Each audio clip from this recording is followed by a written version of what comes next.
Fire sign, Aries, Leo, Sagittarius, kumusta po kayo? So, fire sign, tingnan natin kung ano bang inyong gabay kapalaran. Fire sign, Aries, Leo, Sagittarius. Gabay kapalaran, spirit guide. So, yun guys, maraming salamat po pala sa walang sawang pagsubaybay sa ating mga reading.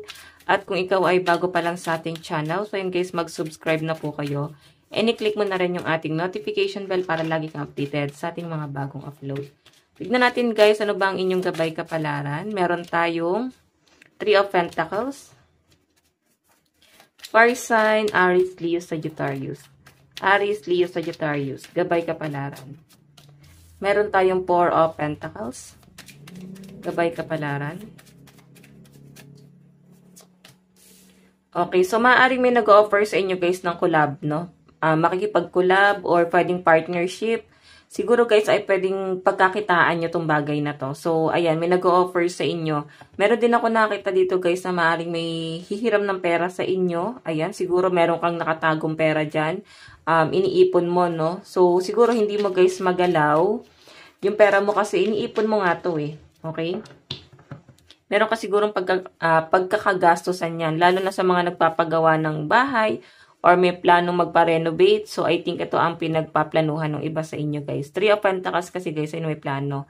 Okay? Puro to, guys, collaboration. Okay. Yun nga lang, guys, maaaring may nag-aalok din sa inyo, guys, ng investment, no? Pagdating sa trabaho. Nandito po yung Three of Wands. So, I think, parang pag-uusapan kung paano yung patakaran, paano yung pamamalakad. Ganun yung pinapakita sa akin. So, I think pag-iisipan to ng mga fire sign. Kasi guys, ang Three of Wands, mag-iisip pa to eh.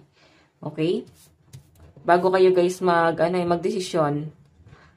May nakikita rin akong biyahe na paparating sa mga fire sign. Kasi ayan o. May paparating na biyahe sa inyo. Okay, maring hindi mo yan guys ine-expect. Biglang may nag-aya sa inyo na gumala ngayon. Okay, so tignan natin fire sign. Ano pa pong ipapakita ng inyong card? Okay, fire sign.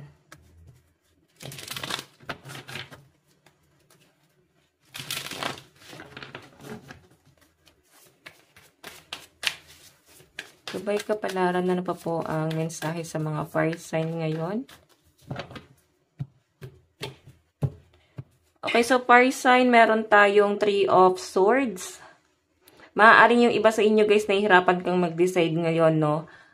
Nakikita ko rito kung saan ka mas magiging komportable, yun ang piliin mo. Nakikita ko kasi mamaliman ikaw ng desisyon guys, or pagpili, pwedeng ikakapahamak mo or pwedeng maging disappointment mo. So far sign, nakikita ko rito na maaaring may papalapit na gulo sa inyo. Ayan, or may manggugulo na naman sa inyo guys. Tignan mo naman to, matadamay ka na naman sa gulo na yan. Mas maganda na dumistansya ka, okay? Okay, natalo na. Parang tanggapin nyo na guys na natalo ka sa laban na to. Hayaan mo na. Kesa naman madamay kayo guys sa gulo. Okay? Ayan. Titignan pa natin. Ngayon kasi guys nakikita ko na safe ka. Kumbaga nandun ka sa safe place mo. So alagaan mo yung na yan. Lugar na yan. Alagaan mo yung estado mo ngayon habang ikaw ay hindi pa napapahamak, no? Or hindi napapasama sa gulo. So, tignan pa natin. Meron po tayong Three of Swords. May nakikita ako dito guys, maaaring patungkol to sa love life mo. Tignan natin. Mapapaisip ka pagdating sa love life mo. Maaaring may bumabalik sa inyo guys na past person. Yun nga lang guys, siguro nilagay ka niya sa third party. Pinag-iisipan mo dito, the Hermit. Pinag-iisipan mo kung babalikan mo pa siya.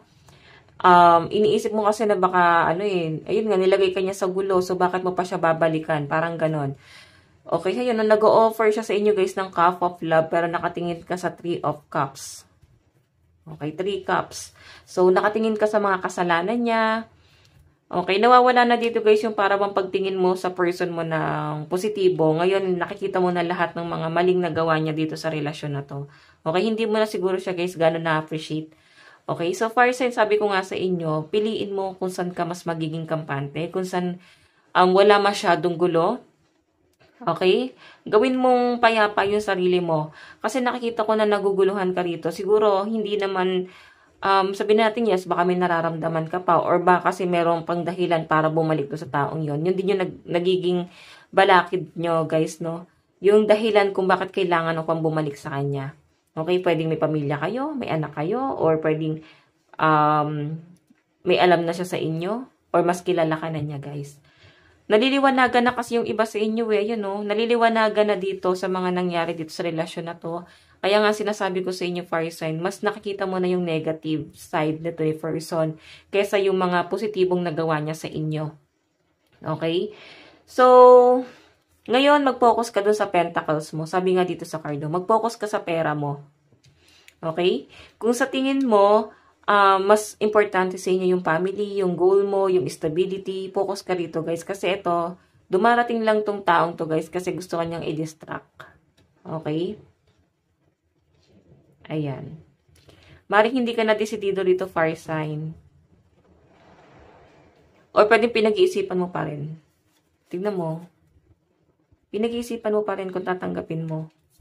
Okay? Maaari kasi guys na meron din kayong iba pang tinitignan. Baka two person kasi may dalawang tao ron. Maaring may dalawang tao kayong tinitignan dito sa connection na to. Okay? Kaya parang binabalanse ng mga fire sign. Okay? So, naguguluhan talaga yung iba sa inyo. Strength. So, guys, alam nyo, ang sinasabi dito, paniwalaan mo yung sinasabi ng puso mo, dinidigtan ng isip mo. Kasi ito, the strength.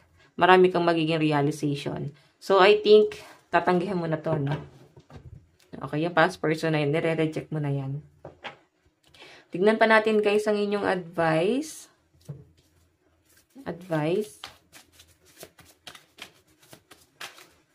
Meron po tayong release control. Di ba kakasabi ko lang, kung alam mo sa sarili mo na mapapahamak ka dito, or ikakapahamak mo pag dumikit ka sa taong yan, lumayo ka na. Ayan o. Di ba? Sinasabi nga nung card, i-release mo na yung lahat ng blockages mo.